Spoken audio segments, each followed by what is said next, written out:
Deuxième Grand Prix de Singapour de suite sans safety car, mais ce n'est pas la seule chose dont on va parler aujourd'hui. Bienvenue à tous, on est là pour débriefer ensemble le Grand Prix de Singapour 2025 et évidemment avec moi Baptiste. Salut Baptiste. Salut Raphaël, comment ça va? La forme, on a vécu un Grand Prix très intéressant, il y a beaucoup de choses à dire, on va revenir dessus, notamment avec Quentin. Salut Quentin. Salut Raphaël, salut Baptiste. Alors les gars, je ne sais pas ce que vous avez pensé de ce Grand Prix, mais on a beaucoup de choses à dire, même si en soi... La course n'était pas folle, on va pas se mentir, Baptiste, on a passé un dimanche assez tranquille. Ouais, je vais pas te mentir, il y a eu plus d'action dans le Grand Prix Explorer que dans le Grand Prix de Singapour, mais ça enlève en rien le fait que le Grand Prix était quand même intéressant. Il y a des choses à retenir, notamment le départ qui a été assez mouvementé, que ce soit en tête ou en milieu de peloton. Mais bon, c'est clairement pas. Je le mettrai pas dans mon top 5 de la saison 2025, celui-là de Grand Prix. Ouais, non, c'est clair, on n'a pas vécu un Grand Prix des plus spectaculaires, mais si on a eu de belles batailles, on va dire, on va évidemment revenir sur ce départ. On va même commencer par ça, Quentin. Norris, Piastri, je suis obligé de parler de ça. On va en parler d'abord du début de la course. De toute façon, on en parle depuis le début de saison et on va en parler jusqu'à la fin de la saison. Mais on est obligé. Au-delà de la course en elle-même, il y a des choses à dire et je veux entendre vos avis dessus. Norris, Piastri, Quentin. Norris qui rentre dans le diffuseur de Verstappen et qui, pour l'éviter, met un coup de roue à Piastri. Il dépasse Piastri. Pas de répercussions derrière, on ne demande pas à Piastri dans de la position. Vas-y, quel est ton avis sur la situation en elle-même?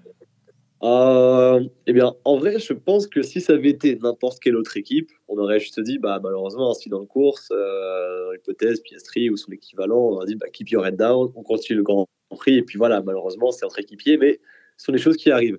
Dans le contexte de McLaren, toutefois, comme on l'a évoqué plusieurs fois depuis le début de saison, la situation est différente, dans la mesure où, quand la situation était défavorable à Norris, on demandait à Piastri de compenser.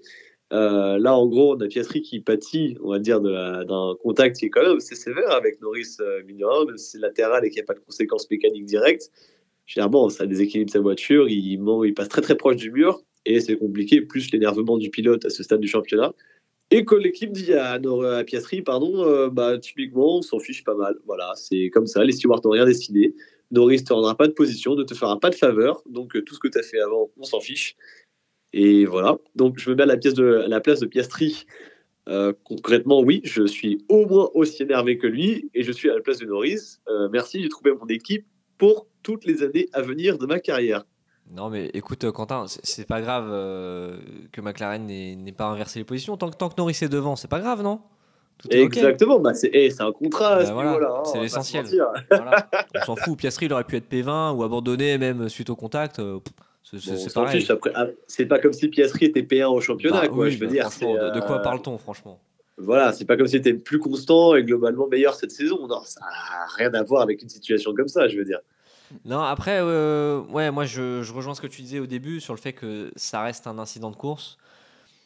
Après, c'est délicat. Est-ce que McLaren aurait vraiment dû Tu vois, moi je pense que si McLaren avait demandé à Norris de laisser passer Piastri, je pense que tout le monde, et nous les premiers, on aurait blâmé McLaren pour dire, et on aurait dit, ils jouent au bisounours, ils veulent rendre l'appareil à l'un, à l'autre. Ils se donnent trop de politesse. À un moment, il faut faire la course. Donc, peut-être, mais moi, ça m'a pas tant surpris que ça, quoi. À la rigueur, c'est quoi? Pour une seule fois, Raphaël, je sais pas ce que tu en penses. Moi, j'aurais vu ça comme du fair play. Je pense que pas mal d'autres aussi. Certes, on aurait trouvé ça un peu ennuyeux, en mode bon, ça y est, la courtoisie est la britannique. Mais on aurait vu ça comme bon. On t'a un peu eu avec l'arrêt raté de Lando Norris. C'était où en Azerbaïdjan? Monza. Oh bah là, il y en a eu beaucoup ces derniers temps. Oui, voilà, mais on va dire l'arrêt de Monza, tout à fait. On dit à Piastri, on laisse passer Norris, le pauvre loulou, on a raté son arrêt. On leur a dit, bon, là, ils sont chiants, mais ça aurait pu être fair play, à la rigueur, et on aurait compris. Mais là, faut savoir ce qu'on dit. À un moment, la préférence commence vraiment à se voir. On a quand même un pilote qui est P1 au championnat et qui est meilleur cette saison, et à qui, on explique sa présence dans l'écurie n'est qu'accessoire, clairement, même s'il est P1, c'est lui le numéro 2, et il le restera pour de longues années encore s'il reste chez McLaren. Là où je vous rejoins, parce que tu demandais justement si je pensais la même chose, c'est que là on est tous d'accord sur l'accrochage en lui-même, incident de course. Il n'y a pas de débat là-dessus, en effet, voilà. Clairement. C'est de la course, il n'y a pas de problème là-dessus. on disait... Incident de course, mais si il y en a un à blâmer, l'incident part du fait que c'est Norris qui ne maîtrise pas son freinage et rentre dans Verstappen puis dans Piastri. Exactement. Ça, je suis totalement d'accord. Mais encore une fois, c'est de la course. Voilà, on va pas débattre là-dessus. Bien sûr. Je suis d'accord sur le fait que si on avait laissé Piastri repasser, on aurait critiqué le fait que c'était trop de gentleman qui se faisait des trop de politesse. C'est exactement ce que je viens de dire. On avait dit après Monza que Piastri, en gros, avait une carte à jouer, dans le sens où Norris, entre guillemets, lui en devait une, puisqu'il l'avait laissé passer. Je pense juste que ce que McLaren n'avait pas anticipé, c'est que Max Verstappen se retrouve aussi performant, surtout par rapport au McLaren, justement. Parce que dans un contexte différent, où Max n'est pas aussi proche de Norris, déjà, au classement du championnat du monde, je veux dire, il y a un monde où Norris repasse Piastri, où Norris laisse passer Piastri. Je pense très sincèrement que si Max n'est pas aussi proche au championnat du monde, c'est-à-dire que si on a vraiment bataille 100% Norris-Piastri là, sur cette fin de championnat, Norris, on lui demande de relaisser Piastri justement à cause de ce qui s'est passé à Monza. Mais encore une fois, je pense pas. Les Papaya Rules, dont on a cessé de parler depuis le début de la saison, ça ternit pas nécessairement la performance sportive, mais l'image de McLaren cette saison, elle est terrible. Il n'y a qu'à voir, on n'a pas encore évoqué le sujet, mais ils sont champions du monde sur cette course-là. À qui ça fait un effet? Très honnêtement, à part les fans de McLaren aujourd'hui. Après, il y a plusieurs choses. Il y a aussi le fait que, alors, ils sont sacrés constructeurs sur ce championnat du monde constructeur sur ce Grand Prix-là. Mais la performance est éclipsée parce que ça fait quelques Grands Prix que Red Bull est repassé au moins au même niveau que McLaren et que McLaren n'a plus une avance écrasante. Il y a cet aspect-là. Et il y a aussi effectivement l'aspect décision de course où on a l'impression qu'ils ne maîtrisent pas la hiérarchie entre leurs pilotes et les décisions de course. Mais qu'est-ce que vous pensez du coup de la réaction de Piastri? C'est-à-dire qu'il y a une première plainte à la radio qui me semble tout à fait légitime. Et puis derrière, les plaintes reviennent en fait de manière continue durant toute la course. Mais juste avant de vous laisser répondre, là où moi je trouve qu'on va dire sa réaction n'est pas à pointer du doigt, c'est là où McLaren a voulu justement se placer en tant que juge de ces différentes décisions. C'est-à-dire que c'est eux qui ont décidé de dire si on prend telle décision ou telle décision. C'est-à-dire qu'ils ont voulu justement dire à leurs deux pilotes vous battez. Et quand ils ont demandé à Piastri, encore une fois, de laisser passer Norris à Monza, c'est eux qui se sont placés en tant que décisionnaire final, là où on aurait juste eu le droit de la course dans d'autres circonstances.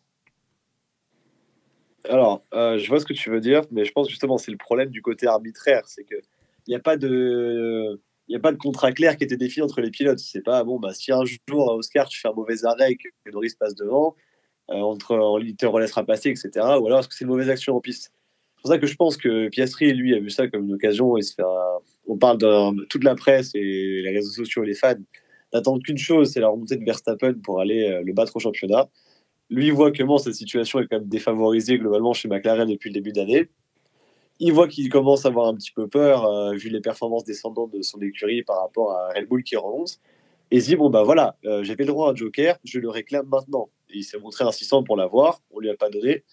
Je vais dire que je peux comprendre à un sens, même si c'est pas forcément là que je l'aurais choisi. Après, est-ce qu'il a vraiment réfléchi à ça à ce moment-là, tu vois? Moi, je pense pas, mais comme on dit à chaque fois dans une course, tout va extrêmement vite. C'est comme le move de Norris, il a pas fait exprès de lui mettre un coup de roue pour dire tiens, peut-être l'envoyer dans le mur, etc. Tout va très vite, mais ça reste des compétiteurs. On parle vraiment d'un championnat du monde. Là, en plus, il gagne le constructeur, donc forcément, la seule chose à laquelle on pense maintenant, c'est le championnat pilote.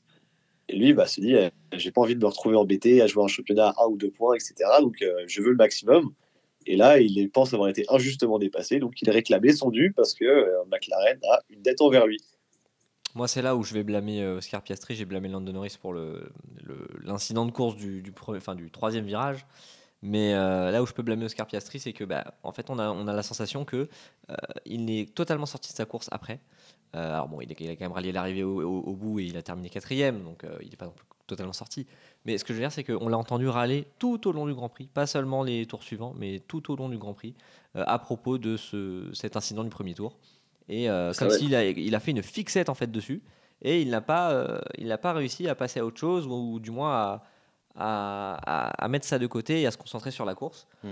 Et pour un potentiel champion du monde, c'est assez regrettable, je trouve. Je suis assez d'accord avec toi. C'est là où tu as l'impression de voir un petit peu, comme tous les autres pilotes, on va prendre un Lewis Hamilton ou un Alonso qui, dans les mauvais jours, justement, ne fait que se plaindre à la radio et justement n'arrive pas à trouver son rythme.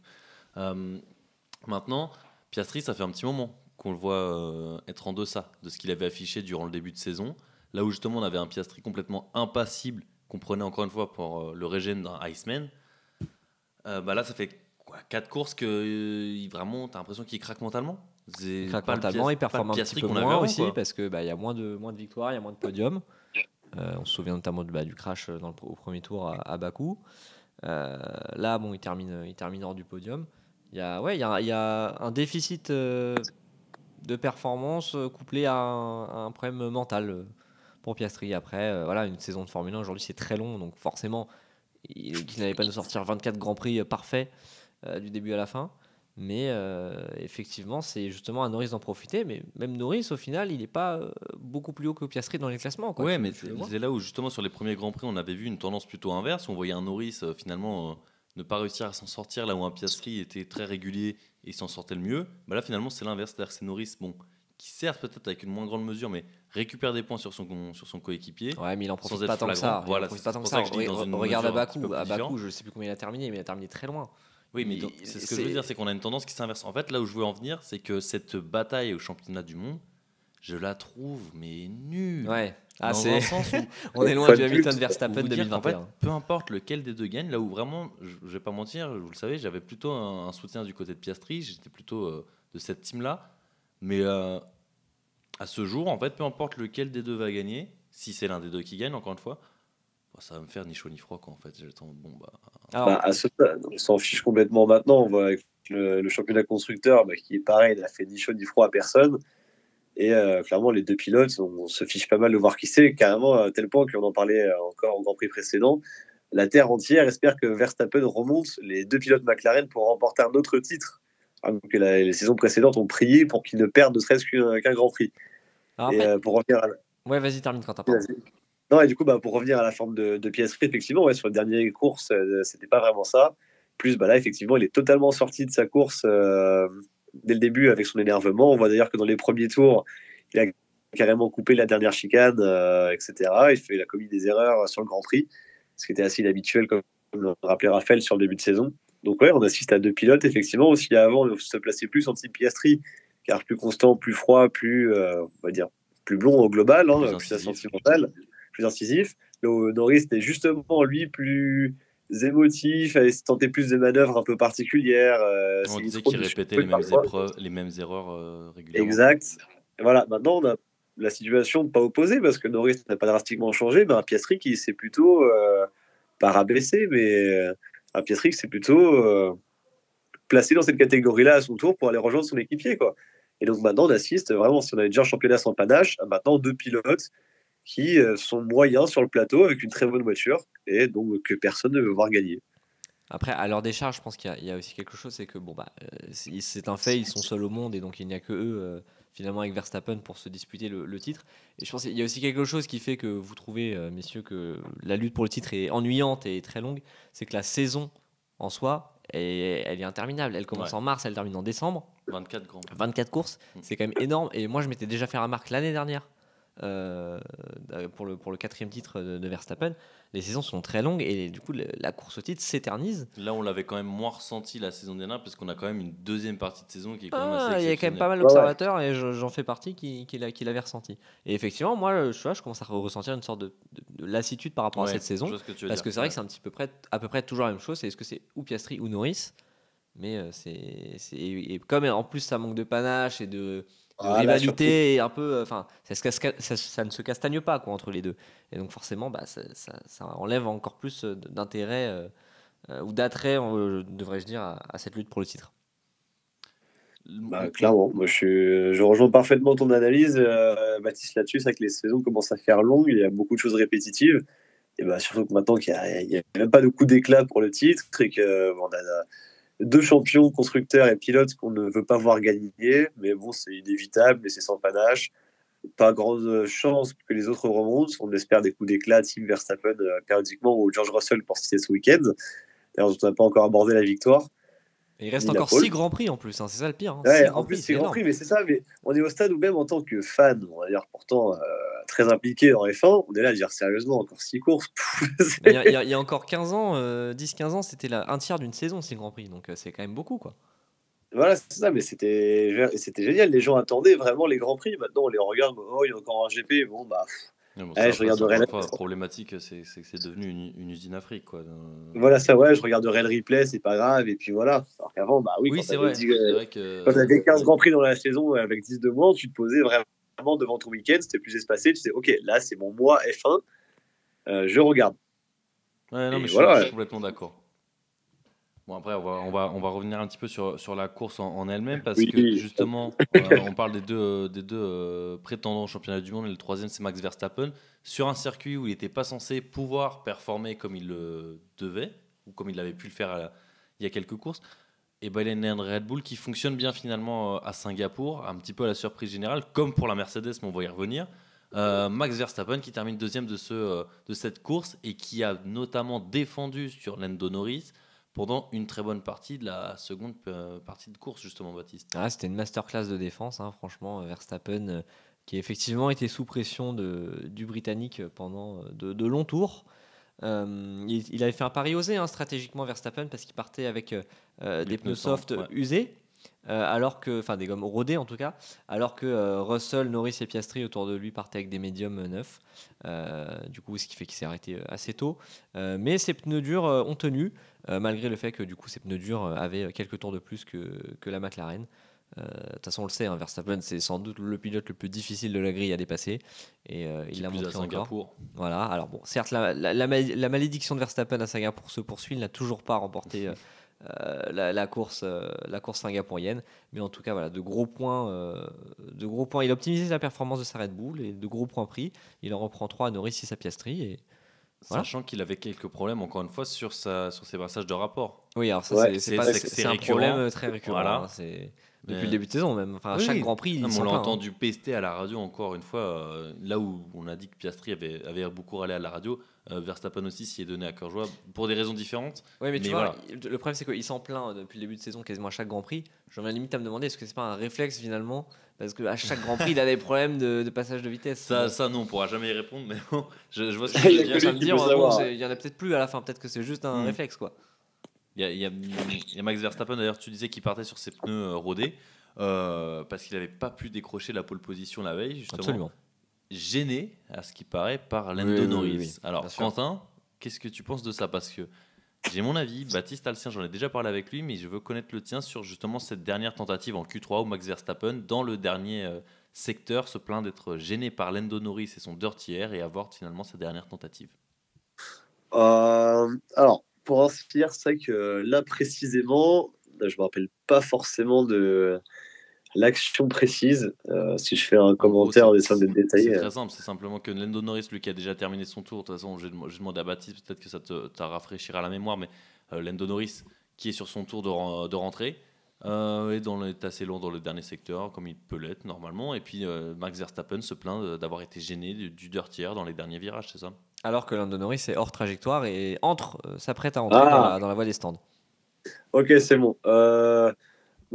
Allez, je vais dire que Max Verstappen se laisse aller à la tendance qui, ces dernières années, dont on a d'ailleurs pas mal parlé aussi cette année, c'est les grandes plaintes à la radio pour justifier les choses. Peut-être qu'effectivement son œil était distrait et que ça l'a un peu dérangé, mais surtout sur un tour lent, il n'y a pas trop d'heures tiers normalement avant de rentrer au stand. Un tour lent hors trajectoire en plus, faut le préciser. Oui, en plus hors trajectoire, donc je pense qu'il y a un peu de psychose du côté du Néerlandais. Voilà, et pareil, ils sont compétitifs, ils ont toujours envie de gagner, et quand ils ne gagnent pas, ils cherchent à trouver des éléments de réponse. Bon, en l'occurrence, c'était celui-là. Bon, pourquoi pas, à la rigueur. C'est pas forcément ce qu'on aime. Maintenant que je revois l'action, effectivement, je serais plutôt d'avis de dire que la plainte n'est pas justifiée. Bon, maintenant, après, c'est sa perception des choses, tant mieux pour lui. Mais je pense pas que beaucoup d'autres fans à travers le monde soient du même avis. D'ailleurs, je suis curieux de savoir le vôtre, messieurs. Eh ben, je crois que pour la première fois, on va être d'accord tous les trois. C'est pas arrivé souvent cette saison. Non, pas possible. Alors, du coup, Verstappen, Norris est un bâtard.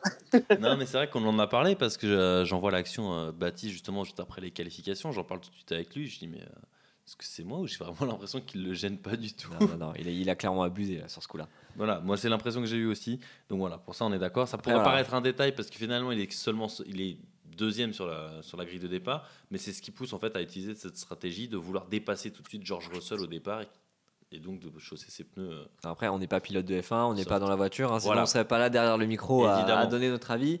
Mais dans tous les cas, peut-être que son deuxième tour du coup rapide aurait été plus lent que celui de Russell, et peut-être que dans tous les cas, il serait resté deuxième. Mais je pense pas que ça aurait été en raison du dirty air de Norris, quoi. Il était absolument pas gêné pour terminer son tour. Il faisait un bon tour, mais il était pas sensationnel non plus. Peut-être qu'il n'aurait pas amélioré, mais en tout cas, il aurait très bien pu le finir sans problème. Voilà, mais au final, celui qui en a profité, c'est George Russell qui avait claqué un temps ici phénoménal, battu le record de la piste. Ouais. Et justement qui a pu partir en pôle tranquillement et qui après s'être défait, on va dire, de la tentative de dépassement de Max Verstappen, enfin de l'agressivité que le pilote néerlandais avait pu mettre, et il a déroulé sur sa course et il allait s'imposer tranquillement à Marina Bay. Ah oui, il avait le rythme et tout ce qu'il fallait. Juste pour clore rapidement, et je reviens sur Russell juste après le chapitre Verstappen, il faut préciser que tous les pilotes en qualification tout au long de l'année ont affaire aux dirty air et aux pilotes lents en piste, y compris sur la trajectoire. Ils ne découvrent pas le tracé, ils ne découvrent pas la F1.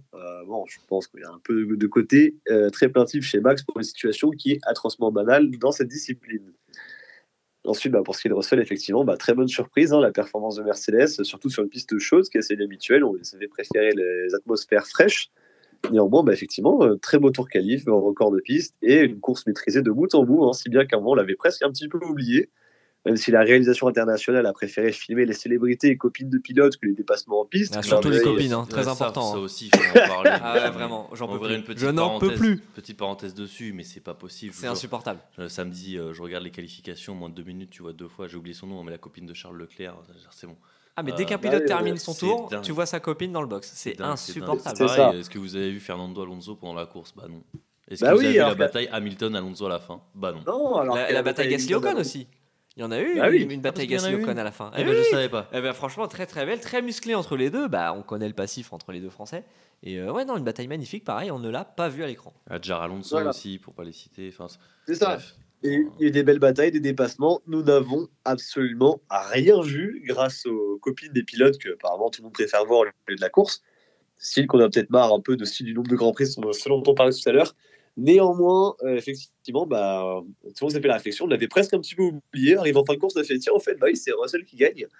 Mais ça a été un petit peu le cas toute la saison au final avec Russell. À chaque fois, c'est ce qu'on avait dit, on l'a dit plusieurs fois en début de saison. C'est-à-dire que le mec fait sa course, c'est le meilleur des autres, on va le dire comme ça.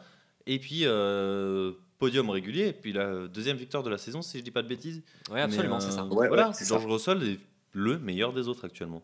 Parce que on va dire qu'on si on met le reste, du coup, les deux pilotes McLaren, Max Verstappen, les 3 prétendants au championnat du monde, et on prend George Russell. J'ai pas les chiffres sous les yeux sur le classement du championnat du monde pilote, mais ça doit être assez. Il ne doit pas y avoir un écart non plus conséquent. Il est 4e, il a 237 points. Et il a, attends, je fais le calcul de tête quand même. Il a 36 points. Ouais, c'est ça, 36 points de retard sur Max Verstappen, qui en a 273. Voilà, donc il n'est pas si loin. Il est pas si loin. Il est très proche même, on peut le dire. Oui, non, mais après, si on prend par rapport à Piastri et Norris, c'est encore un écart un petit peu plus grand, pardon. Mais voilà quoi, on est quand même sur un George Russell très, très, très performant, qui n'a toujours pas re-signé d'ailleurs chez Mercedes. Ça aussi c'est fou, Et puis les déclarations de presse des deux côtés d'ailleurs, entre Toto qui dit on signe pas sur plusieurs années, c'est la politique de la maison. Russell qui dit s'il signe pas c'est qu'il y a un problème. On va commencer à citer une crise chez Mercedes, alors que c'est dommage parce que clairement Russell, même si on sait qu'on le portait, en tout cas pour ma part, tout début je le portais pas forcément plus que ça dans mon cœur, force est de constater qu'on doit tous reconnaître ses performances qui depuis surtout le début de cette saison sont pas mal du tout. Il est constant, il est rapide, il fait pas d'incident. On l'entend pas trop à la radio. C'est un des rares qui porte ses couronnettes face à Verstappen aussi, il faut le dire. C'est vrai. Voilà, là où Norris se couche.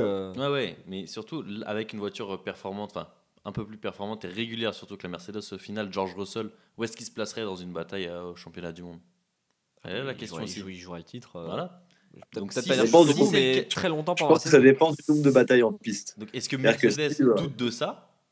Puisque sinon ils l'auraient re-signé. Est-ce qu'ils doutent du fait qu'ils aient potentiellement un champion du monde en puissance dans leur écurie? Alors en tout cas, ça se posait la question. selon les dernières informations, George Russell, le contrat bloque sur la durée et également Ouais. sur les journées d'obligation marketing. Parce que Mercedes, non mais Raphaël, tu rigoles, mais c'est Bah, c'est je réel. rigole. Mercedes veut 60 jours d'obligation marketing, Russell en veut moins. Bon, Oui. j'ose Alors- quand même pas croire que le contrat bloque majoritairement Voilà, là-dessus. je pense pas que ce soit la partie la plus Mais en tout difficile cas, négociation. selon les dernières informations, ça fait partie des points bloquants pour le nouveau contrat Ouais, de Russell. J'avais lu que, Bah. évidemment, c'était la pluri-annualité qui bloquait, notamment pour George Russell. Alors là, apparemment, ce serait 1 an et une nouvelle année, enfin une année en option, s'il bat Kimi Antonelli pendant la saison 2026. Faisable, Quentin? Bah, honnêtement, faisable. Après, je pense que les points qui bloquent, effectivement, c'est plus annualité. Deuxième point qui bloque, c'est que George Russell, clairement, s'impose en grand leader de l'écurie, constant et meilleur des autres. Donc, il a dû demander pas mal d'autres conditions à la hausse, notamment sa paye. Ouais, mais Ce ça, qui est aussi comme tout le monde, quoi, chaque Et voilà. signature, Non, mais- Ah, il a bah, dû on demander un contrat. salaire de champion du monde, je pense. Bien sûr, et on sait aussi que c'est un cas assez compliqué. Lewis Hamilton est parti, il était extrêmement bien payé. Antonelli est arrivé, il est bien moins payé aussi. Donc, il a dû dire, bah, on va Enfin, Lewis Il Hamilton est n'a les pas le chiffres. même palmarès. Quoi. Et à mon avis, Il a verse, des super places. pardon. Bien entendu, mais lui, tout ce qu'il voit, c'est qu'il y a un trou budgétaire et qu'il peut combler, sachant qu'il s'impose comme le meilleur des autres et leader de l'écurie. Il dit, bah, moi, je vais retrouver ça si vous voulez que je reste. Sauf que bah, on sait que le conseil d'administration de Mercedes, qui avait accepté de jeter Hamilton parce qu'il demandait d'être en statut ambassadeur Mercedes et un contrat pluriannuel, du moins de ce qu'on sait, c'est pas ce qui va les arrêter de bloquer Russell. Moi, Mais bon, et ce qui est du journée de marketing, bah, ça m'étonne pas, mais je crois que Mercedes aussi fait partie des écuries qui en a le plus, si c'est pas la pire, là-dessus, parce que c'est l'écurie qui fait le plus de revenus avec ses partenariats, ce qu'on va associer au marketing. Hein. Et donc, bah, forcément, ils ont énormément de journées et d'activations à mettre en place qui requièrent la présence des pilotes. Russell venant d'une famille globalement très riche et justement la course, je pense que c'est des choses qui lui importent absolument pas et dont il n'a pas besoin. Il y a Valtteri Bottas qui est là pour ça. Ah bah non, plus pour Oui, longtemps, mais- je te rappelle. Ah oui, c'est vrai. Voilà, c'est ça. Non seulement il part, mais en plus, bah, après, c'est-à-dire quand tu signes avec une écurie, tu veux voir les pilotes, pas un ex-pilote de l'écurie. Ou le pilote Oui, de non, réserve. je comprends. C'était. Non, mais moi, ce qui m'intrigue quand même là-dedans, c'est que Russell soit aussi tatillon sur les négociations. Parce que quand tu regardes le marché, globalement, tu te dis, mais s'il ne re-signe pas chez Mercedes, il va où en fait? Bah, c'est ça la question, parce que est-ce que Red Bull est une possibilité? Alors moi, j'ai pensé à Aston Martin, parce que Aston Martin pourrait facilement répondre aux exigences financières de Russell s'il demande un salaire astronomique. Mais il y a Ou la question pas. de la performance de la voiture. Il y a Mais une c'est vrai que grosse sinon, à part interrogation. Aston, je vois pas trop où est-ce qu'il pourrait aller. Hein. Le problème, c'est que Alors- est-ce que t'es George Russell, tu te dis que t'es peut-être à un tournant de ta carrière dans le sens où t'as l'expérience maintenant F1, t'as l'expérience d'une grosse écurie, des grosses batailles devant. Est-ce que tu prends le risque d'aller chez Aston Martin, comme peut-être Hamilton a pris le risque d'aller chez Mercedes à l'époque? Bah, Mais en est-ce tout cas, que tu j'essaie prends le même de risque me trouver une raison au fait que ça traîne autant alors que cette Bah. reconduction de contrat me paraît une évidence en fait. Oui, entre mais les bah, deux. encore une fois, il veut oui. plusieurs années en option, justement. Enfin, il veut plusieurs années fermes, justement parce qu'il n'est pas à l'abri que l'année prochaine, est-ce qu'ils sont le souffle de Kimi Antonelli, justement? Il se dit, si jamais. Il en je est loin re-signe encore, qu'un- Antonelli. Oui, quand mais même, hein. justement, est-ce qu'il ne dit pas, si je re-signe qu'un an et que l'année prochaine, je suis un peu moins bien, peut-être la nouvelle réglementation, je la sens pas, ça peut être une affinité avec cette nouvelle voiture, et que Kimi Antonelli performe plus que lui, il se dit, est-ce que justement, à la fin de l'année prochaine, je suis pas en danger? Donc il voit plus loin. Moi, je comprends. Parce que justement, il se demande, il regarde, tu parlais du marché, il regarde les pilotes actuellement, mais il y a qui de mieux placé que lui aussi pour le baquet chez Mercedes qui va être libre de tout contrat? Moi j'ai une petite idée, les gars. Imaginez, bon là c'est un peu de la fiction, mais imaginez que ça se termine très mal cette fin de saison chez McLaren. Est-ce que Piastri aurait pas envie de se barrer? C'est envisageable. Surtout Bah, au vu des images qu'on a vues Si encore Russell ne re-signe pas, Mais Attends, est-ce mais que Piastri voudrait pas se barrer quelque vous part imaginez et Piastri avoir le contrôle? se barrer en légende Attends, avec le est-ce qu'on titre de champion peut, du est-ce qu'on monde. peut rouvrir rapidement aussi le chapitre Piastri et McLaren parce que la fin de course est quand même dramatique. Il s'arrête, Zach Brown le félicite à la radio, il le coupe, il débranche sa radio en plein milieu de son pitch. On parle juste du PDG et directeur de la marque McLaren, hein, voilà, accessoirement son big boss. Il ne participe pas aux célébrations directes de l'écurie qui ne l'attendent pas parce qu'il est en zone mixte. Il n'y a que 6 mécanos qui l'attendent pour faire un selfie avec le trophée a posteriori. Non, l'ambiance chez McLaren, c'est plus possible pour Piastri. Hein. Bah, Là, il a d'où ma dit, théorie. D'où ma D'où la théorie. théorie. Alors, après aussi, pour Russell, pourquoi est-ce qu'il est tatillé? On ne sait pas, parce que ta seule option crédible, en gros, et la plus valable pour l'instant, c'est Mercedes, que tu vas te brader pour autant accepter des conditions que tu veux pas. Oui. Ouais, pour moi, George Russell reste malgré tout en position de force. Ouais, Dans mais le sens où justement je trouve Piastri que est peut-être en train de montrer traîne certaines beaucoup. failles. Enfin, il négocie depuis le début de saison, quoi. Ça commence à faire très longtemps, quoi, que les Non, mais négociations alors, sont ouvertes. ça fait quelques temps que oui, les moves de Mercedes et du groupe Daimler sont un peu particulières sur les contrats. Mais là, bon, bah, effectivement, on verra comment ça se termine. Mais c'est vrai que les théories émergentes avec Piastri, on avait pas mal parlé de Verstappen aussi à un moment. Ouais, mais comme Verstappen a signé chez Red Bull. Ouais, mais la signature Contre d'un la contrat télé- aussi, ça peut te positionner en fait, ça peut te mettre dans une certaine position par rapport à ton écurie. C'est-à-dire que accepter les conditions de ton écurie, ça revient parfois à dire d'accord, je me satisfais du rôle que tu veux me donner. C'est-à-dire que accepter de re-signer juste une année tout de suite, c'est un peu un aveu de faiblesse pour Russell en disant ok, je sais que là actuellement j'ai pas mieux ailleurs et je prends ce risque de ne rester qu'un an chez toi. Enfin, je ne sais pas si vous voyez là où je veux en venir, mais pour moi, Et- Russell, il a tout à fait raison de demander plus et justement de ne pas céder face aux Ouais, mais- offres qu'il aurait d'ailleurs repoussées de Mercedes. Ouais, mais Ah bah, je suis d'accord. Sinon, tu ouvres la porte à des remplacements express, etc. Et tout comme je comprends le pluriannuel, les pilotes de F1, on va pas se mentir, ça reste des gars en CDD. Hein. Et je veux dire, s'il n'y a pas de place ailleurs, il n'y en a pas.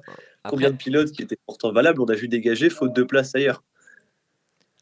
si imaginons que la Mercedes l'année prochaine ne soit pas du tout performante, je pense qu'il serait pas malheureux, Russell, d'avoir un contrat qui se termine fin 2026 pour éventuellement aller voir ailleurs. Ouais, chez Alpine peut-être. Par exemple, puisque Alpine jouera les podiums l'année prochaine. Donc Ah, le peut-être Il y dos. aura qu'il sûrement un aura, paquet de livres chez Alpine. peut-être qu'il aura envie de rejoindre Gasly. Hein. Katsov a signé son contrat d'ailleurs pour C'est l'année vrai, 2024. c'est officiel. Ouais. Oh là là. Elle remplace Colapinto pour la fin de Voilà, saison. exactement. Elle va d'être ça. Non, très rapidement, à moins que Quentin ait une dernière chose à ajouter sur George Russell. Non, c'est bon pour moi. Malheureusement, bah, écoute, je comprends sa situation, il est bloqué. Les négociations sont compliquées. Après, on sait qu'un contrat de pilote de F1, c'est pas le contrat de CDI pour aller bosser chez Carrefour. Hein. Je dis pas ça parce qu'on sait ce que c'est. Voilà, c'est des contrats qui font des longueurs interminables avec des dizaines de clauses. Donc, il y a énormément de points de détail sur lesquels ça peut se jouer et les négociations ont lieu. Donc, voilà, c'est normal que ça prenne du temps. Maintenant, bah, à voir si Mercedes va mettre un petit peu d'eau dans son vin aussi et si Russell va craquer ou accepter en définitive les conditions proposées. Ouais, bah, je suis curieux de voir ce qui va devenir justement du cas de George Russell parce que pour moi c'est une énigme depuis son passage chez Mercedes. J'ai du mal à le cerner justement en tant que second pilote ou justement prétendant au championnat du monde. Ouais, il y a Donc, des voilà. pilotes comme ça, c'est marrant. T'as du mal à te dire. Ouais, Autant t'en as, je peux pas le mettre tu dans sais une que c'est case. des leaders sûrs et certains. Ouais. Autant t'en as d'autres, t'es en mode bon. Est-ce que lui, il peut vraiment prétendre et tu sais pas vraiment. Pareil chez Ferrari en ce moment, on sait pas où les placer. On sait pas quoi dire d'eux. Ouais, Après, c'est après, vrai. tu sais que Leclerc a le potentiel d'être champion du Bien monde sûr, et non, mais que je il veux juste est. revenir sur le fait que la voiture est pas performante quoi. Oui, Par oui, rapport oui. au top team Mais après, c'est pas actuellement, c'est performance, Charles c'est une Leclerc qui l'a catastrophe. dit à la fin du Grand Prix de Singapour. Dans En les fait, courses anonymes. on est derrière les 3 top teams, ça fait mal. On a des freins qui surchauffent depuis le début de saison, ils le savent, et ils se sont retrouvés à faire du lift and cause, notamment À à 200 cause de mètres. ça, dès les premiers tours de course. C'est quand même assez Yeah. incroyable. Alors, il y a, Ah ouais, il y a puis peut-être un le gros problème de ligo, l'essence, hein. peut-être qu'ils n'avaient pas chargé assez d'essence aussi, mais on sait aussi qu'il y a ce problème de surchauffe des freins. Ici à Singapour, il fait très chaud, et ben la Ferrari, elle pouvait rien faire, elle pouvait pas être à fond. I will come back to you. Non mais oui, non, mais voilà, mais blague à part, je sais pas si vous avez vu passer les télémétries qui comparaient Antonelli et Charles Ah, Leclerc. elles sont folles. Punaise, Ouais. Charles Leclerc, il lève le pied bien Très, plus très tôt. tôt, ouais. Consigne, encore une fois, il est Et obligé, mais du coup, il a minimum 200 mètres du point de corde. Ouais. donc, Au moins ouais. 200 mètres du virage, il lève le pied. Hein. Et puis Putain. malgré tout ça, bah, on a quand même des freins qui pètent parce que Lewis Hamilton, il finit la course, il finit les 2-3 derniers tours sans frein. Hein, je pense que vous avez vu pareil les Le images dernier tour en caméra du embarquée, il dernier est dingue. tour où Ah rien ouais, qu'au ouais. bruit, donc tu comprends quand est-ce qu'il lève le pied de l'accélérateur avant les virages, c'est quand même assez phénoménal de Je voir. sais même pas s'il dépasse les 200 km/h pendant le tour, tellement il est au ralenti. Et Parce que Alonso, mais fonce sur lui, il rattrape 30 secondes si je dis pas de bêtises Ouais, sur il le a tour 35 secondes d'avance Voilà. avant le dernier tour. et il finit à 4 dixièmes. Ouais, c'est dingue. Hein. Bon, il finit quand même derrière parce qu'il prend une pénalité de 5 secondes pour Oui, avoir coupé évidemment, le virage. logique. Mais c'est vrai que le dernier tour, il est hallucinant. Puis en plus, le pauvre, c'est quand même pas le circuit Singapour avec le moins de virages du calendrier. Ouais, non, mais- Donc C'est il ça. a bien tu bavé. sais Hein. que tes freins, d'autant plus tu sais que tes freins sur ce circuit, ils vont prendre cher, Mm. tu vas leur en demander beaucoup. Donc bref, des problèmes à régler chez Ferrari qui sont pas toujours les mêmes, quoi. Ils avaient un nouveau châssis, si je dis pas de bêtises, il y a quelques mois, et on a dit que ça allait révolutionner la performance de la Ferrari. Finalement, que dalle. Enfin, ça révolutionne, mais dans le mauvais sens. Ouais, peut-être que c'est ça. Non, mais t'as l'impression que Ferrari ne comprend pas les pièces qu'ils apportent à chaque fois. À chaque fois, ils apportent de nouvelles pièces, là où on a vu, au contraire, une écurie comme Williams développer la performance et les réglages de leurs pièces, justement parce qu'ils avaient dit tout de suite qu'ils n'apporteraient plus aucune amélioration sur la voiture de 2025.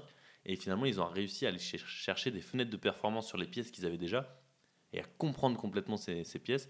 À contrario justement d'un Ferrari, ou comme d'autres écuries peuvent faire. D'ailleurs, je pointe du doigt Ferrari, mais c'est peut-être pas les seuls dans ce cas-là.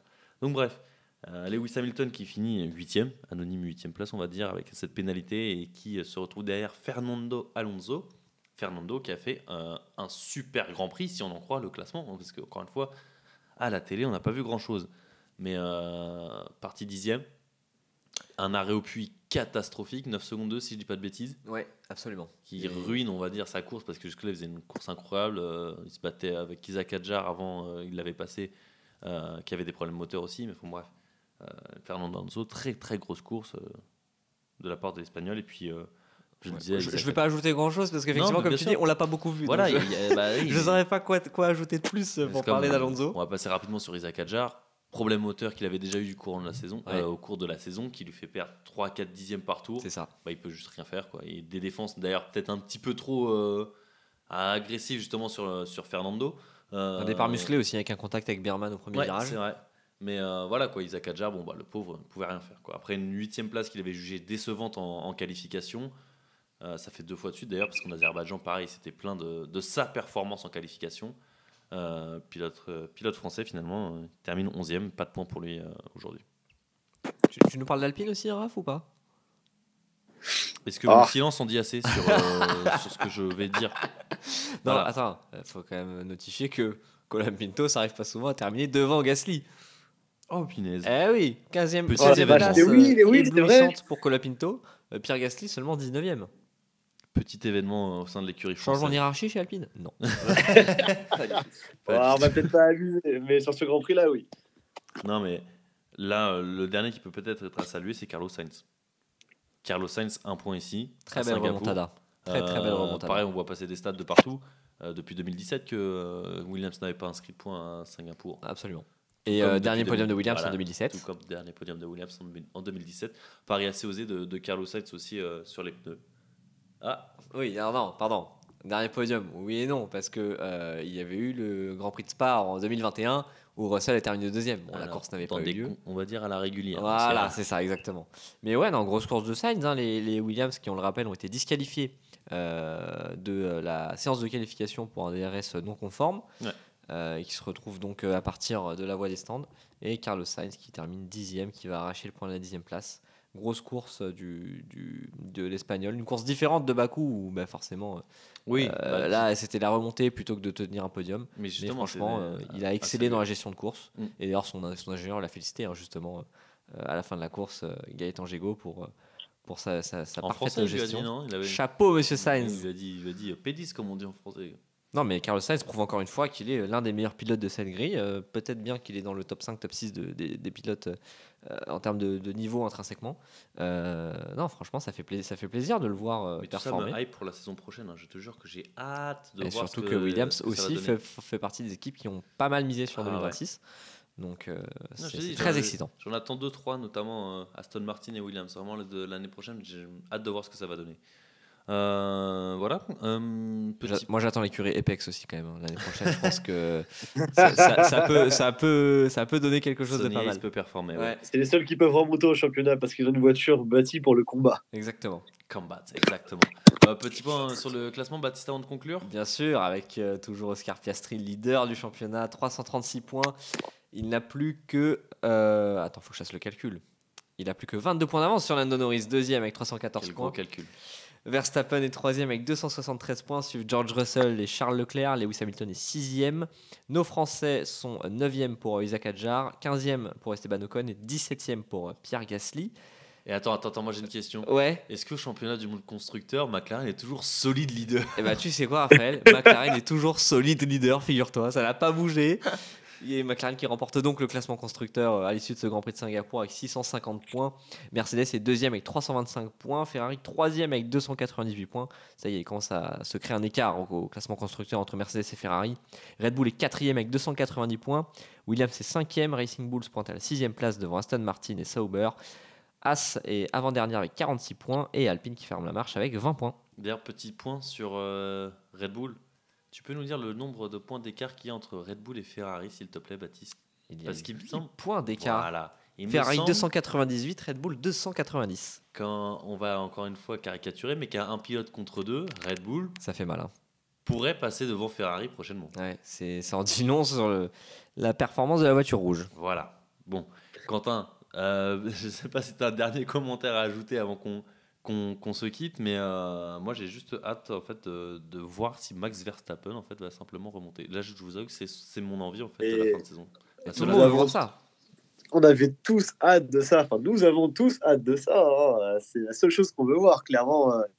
Ce qui me fascine, c'est une sorte de, on va dire haine, mais de mobilisation anti-McLaren. Et je pense que le monde entier attend de voir qu'une chose, c'est si Supermax peut encore frapper. Et cette fois, Ce pour sera son rendre plus beau justice titre. au peuple. Parce que ce titre-là, il va vraiment le chercher avec les dents. Hein. Ah, s'il y arrive, c'est juste Ça serait exceptionnel. fabuleux. C'est juste exceptionnel. T'imagines les deux, je suis désolé, je le vois comme ça, mais les deux gamins qui se chamaillent en haut et puis le Oh, grand je veux frère qui surtout arrive voir pour en mettre. Je veux voir la tête de McLaren, surtout si ça arrive. Ouh Zach là Brown- là. Zach Brown dans mes veines si jamais ça arrive. Moi, il y a quand même une question que je me pose quand même avant le prochain Grand Prix qui aura lieu le 19 octobre à Austin sur le circuit des Amériques. Il y a quand même une question que je me pose, c'est quelle femme de pilote sera filmée en premier ce week-end-là quand même. C'est vraiment la question qui me taraude. Est-ce que ce sera la copine de Leclerc, celle d'Albon, celle de Sainz? Je sais pas, j'attends de voir. Et on prendra les paris. Bon, en tout cas, voilà, I vous guess avez we compris, never on se know. retrouve après le 19 octobre prochain pour le Grand Prix des États-Unis. Puis d'ici là, voilà, bonne trêve à vous. Enfin, c'est pas une trêve, mais on se retrouve d'ici 2 semaines. Quoi. Là. Merci à vous, les gars. Salut! Mais salut à tous, merci.